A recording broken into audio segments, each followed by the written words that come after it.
Good morning, good morning, good morning. Woohoo! Happy Thursday.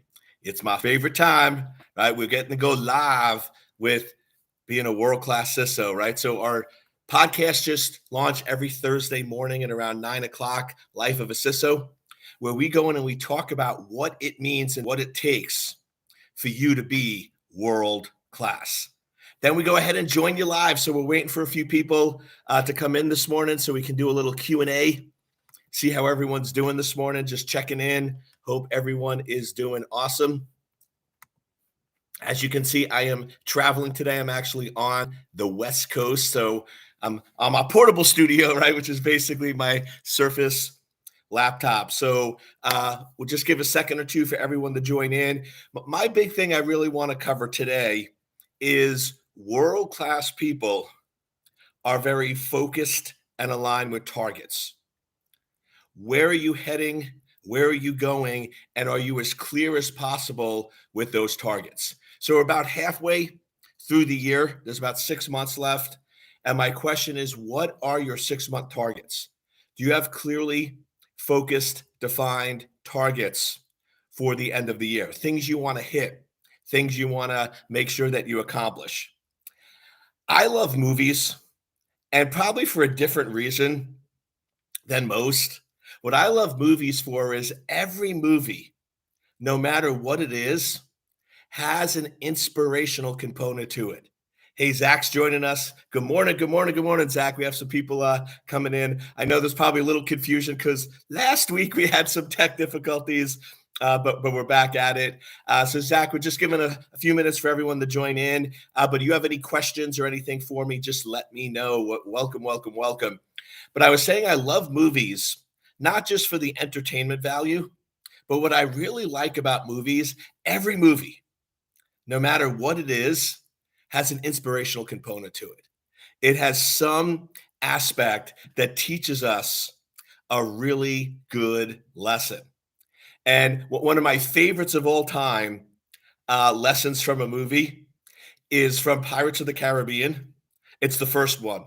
If you remember, Johnny Depp, they were in the process of trying to steal a boat, and they had a canoe upside down under the water. So there was oxygen for them to be able to breathe. And the other person he's with basically says, this is either brilliance or insanity. And Captain Jack Sparrow goes, it's funny how often those two words are used together.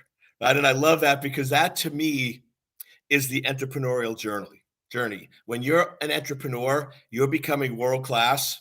There's many times I sit back and I go, this is either brilliance or insanity, right? I'm not sure which one, but those two are very, very close together. But where I was actually going is a different movie, which was Bad Boys for Life. There's a scene where Mike Lowry, the police officer, and the captain are sitting at a basketball game. And the captain looks at Mike and says, let me tell you a story. There was this monk that's going up a mountain path. And as they're walking up this mountain path, they see this person on a horse, sort of out of control, riding very fast towards them. So the monk has to jump into the bushes because this person's riding like crazy.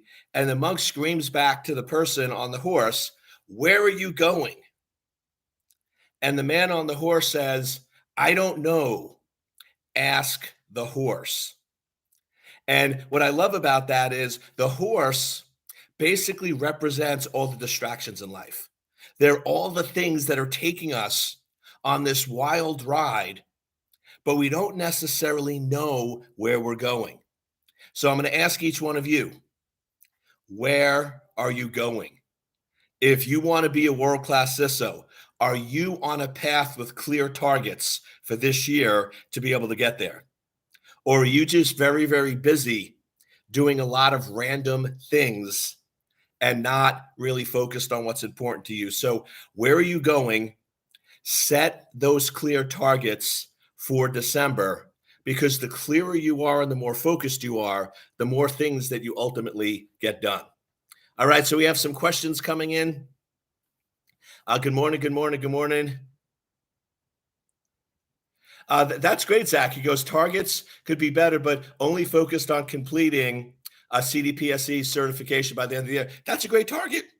That's an absolute target. The question is, does that consume all your time? So if that's something that's going to take you, in addition to your job, it's going to take you 8 to 10 hours a week for 6 months to do, then that's awesome. Then that is a great target.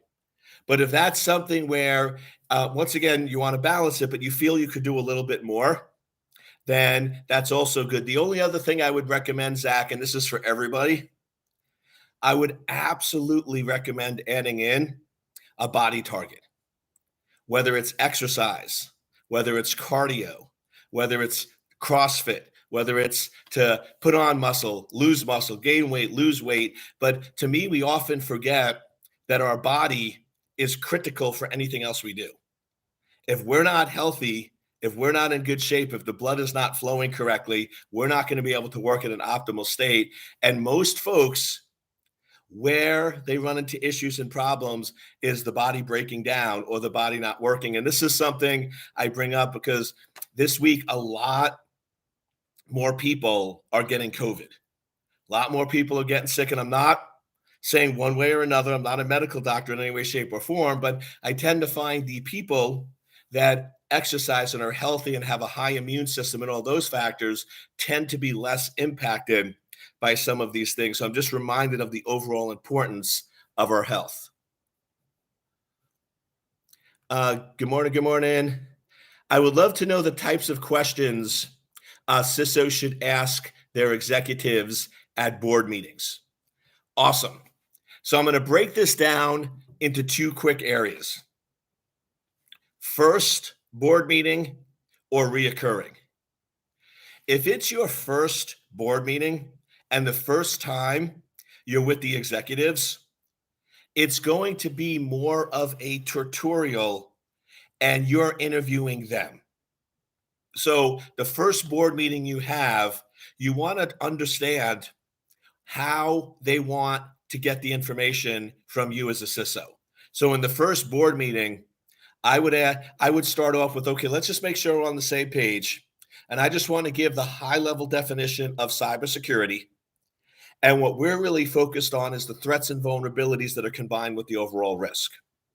And then ask them, do you agree with that? Do you agree that the main focus that we should be looking at in this board meeting are what are the risks that can impact the company with a significant amount of damage?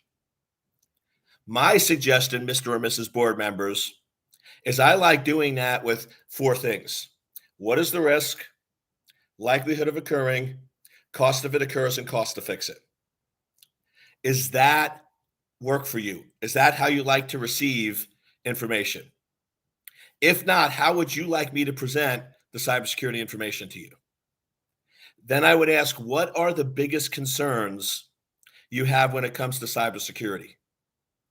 What are the areas that keep you up at night? What are the areas that bother you the most when it comes to cybersecurity? And just ask those generic type questions. I am a very big fan of doing what they call ask the obvious, which is this is a super obvious but very powerful question. What information would you like me to present each quarter at the board meetings that would be the most valuable to you? What would be the information that if you had available to you, you could use cybersecurity as a business enabler? So those would really be the questions I would ask at the first board meeting.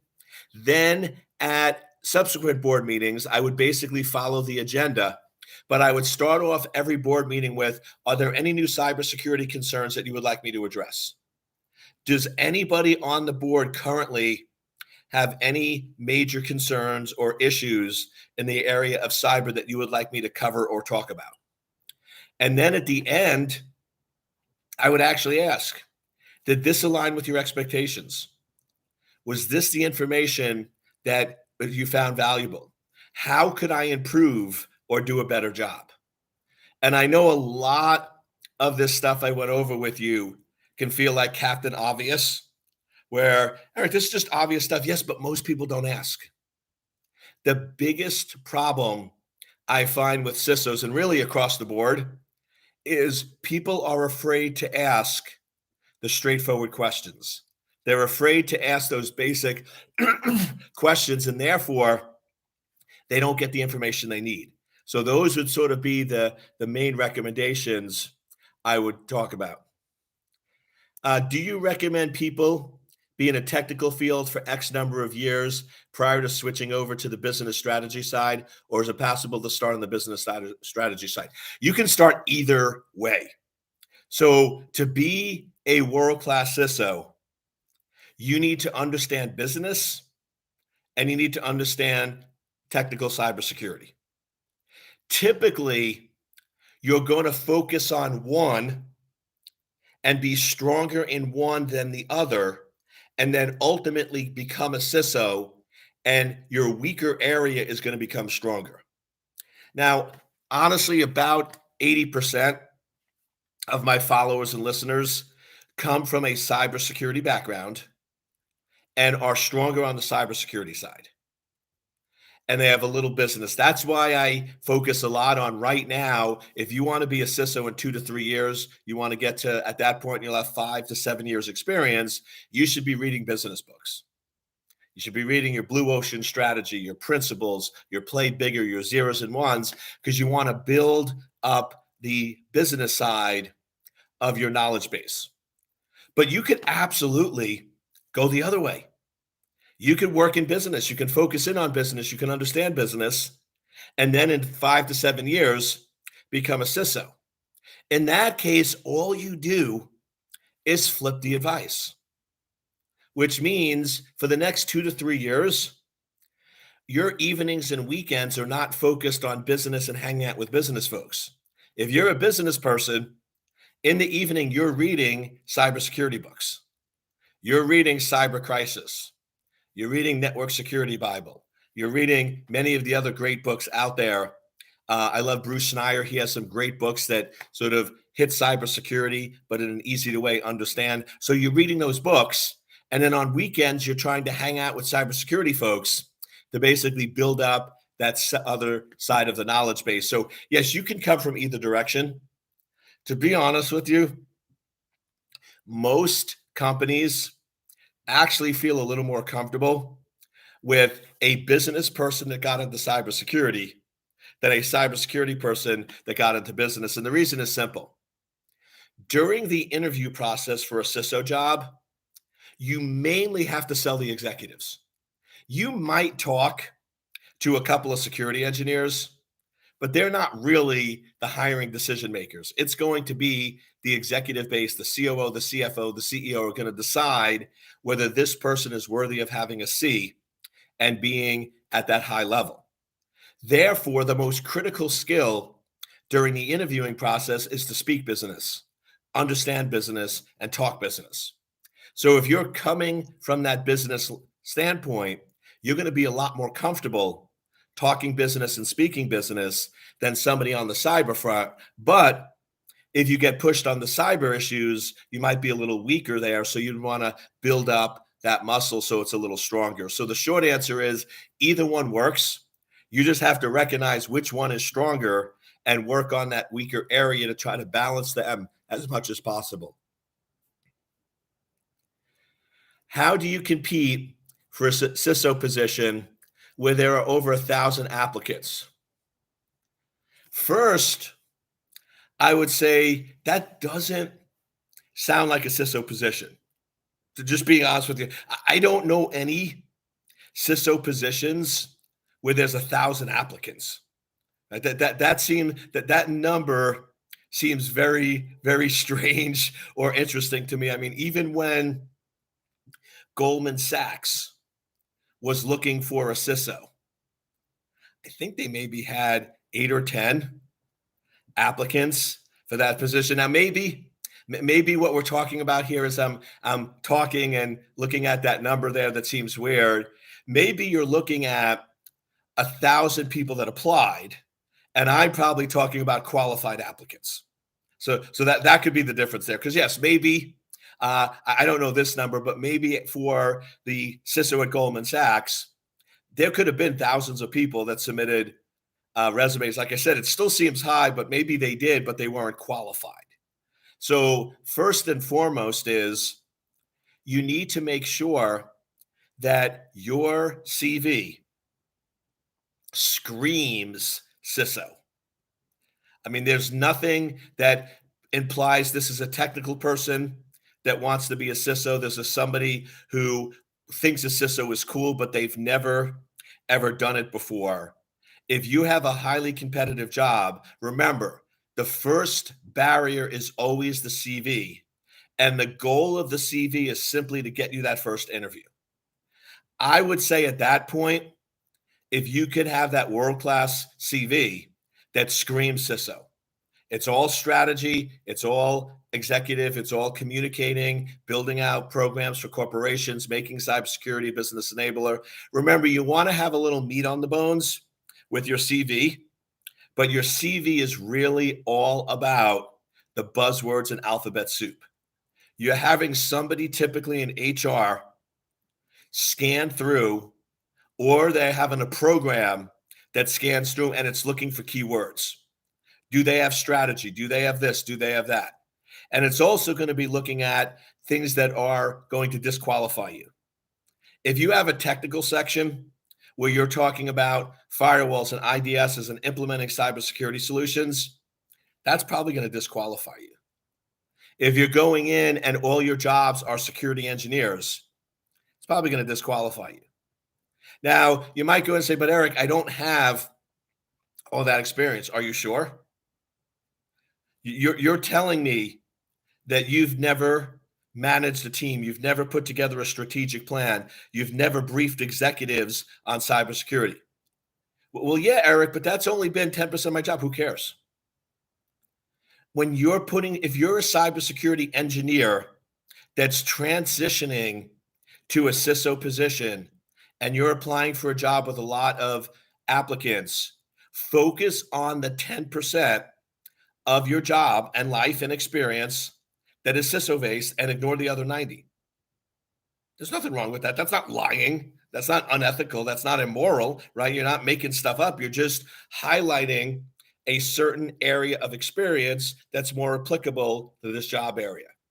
And then once you get the interview, then you want to talk business. You want to show them you're an executive thought leader. You want to show them you can speak the language, and basically you can hang in the boardroom with the rest of them.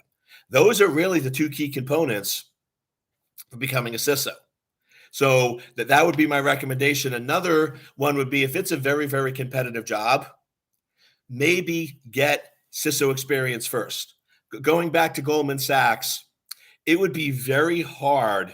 I'm not saying impossible, right? You can do anything, but it would be very hard to become the CISO of Goldman Sachs if you've never been a CISO before. So if you're applying for huge, and I love thinking big, right? Think big, play big, go home. I love it. But if you're never been a CISO and you've never had CISO experience and you've never had the CISO title, you could apply to a Fortune 50 CISO job, but that's going to be much harder. I would recommend get a CISO position at a $500 million company, something a little smaller. Get the understanding, get the title, get basically your experience, and then in a couple of years, you can apply for the bigger jobs. So those would sort of be my two recommendations on that front. Keith is in the house. All right. Sorry, I can't make the live chat. Currently in a CISSP course. All right. Dude, love it, man. You're doing the right thing. What you need to be doing is keep improving that knowledge and moving to that next level.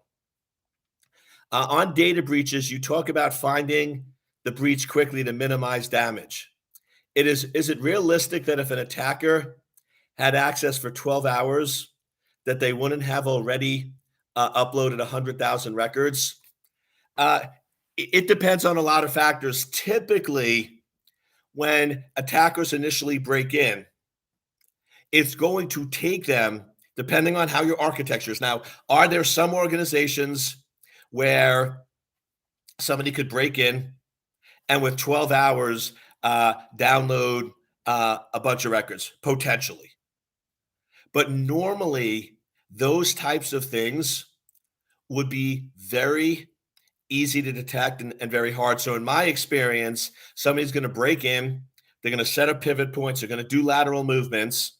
It's going to take them several hours or days to do that. And then they're going to slowly start extracting data out of the organization. So typically within 12 hours, there could be a little damage, but not 100,000, 100 million records. Now, here's the kicker. If you work in an organization where that is true, you need to take a different approach to security. You need to put roadblocks up further. Remember, prevention is ideal, detection is a must, and you need to be able to detect those attacks a lot quicker. So it's always, when we work with clients, it's how much damage can be caused in what period of time. And the goal of cybersecurity is timely detection and reduce the damage to critical data. So what solutions and mechanisms do we need to put in place to be able to control the damage for timely detection? And if those numbers are too high, then we need to rethink our security strategy. So if I'm with a company where their security strategy is we can detect an attack in 12 hours, but they could have millions of records stolen in that time period, then we need to rethink that strategy.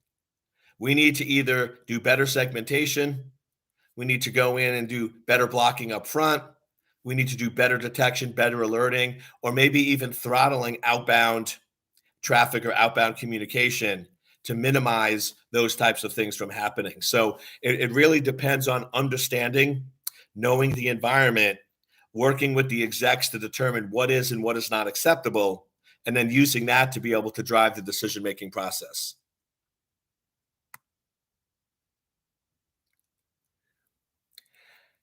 All right, so Zach has another question. I feel like I'm mostly busy and not productive in the day. What are you doing? Here's a eye-revealing exercise. I do this whenever I feel like I'm stuck. I do it at least once a quarter.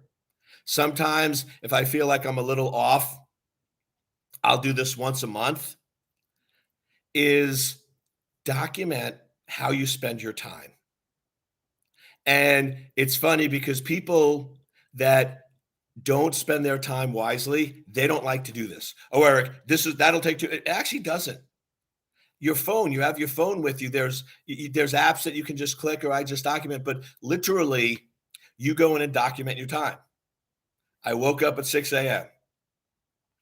I got ready for 45 minutes.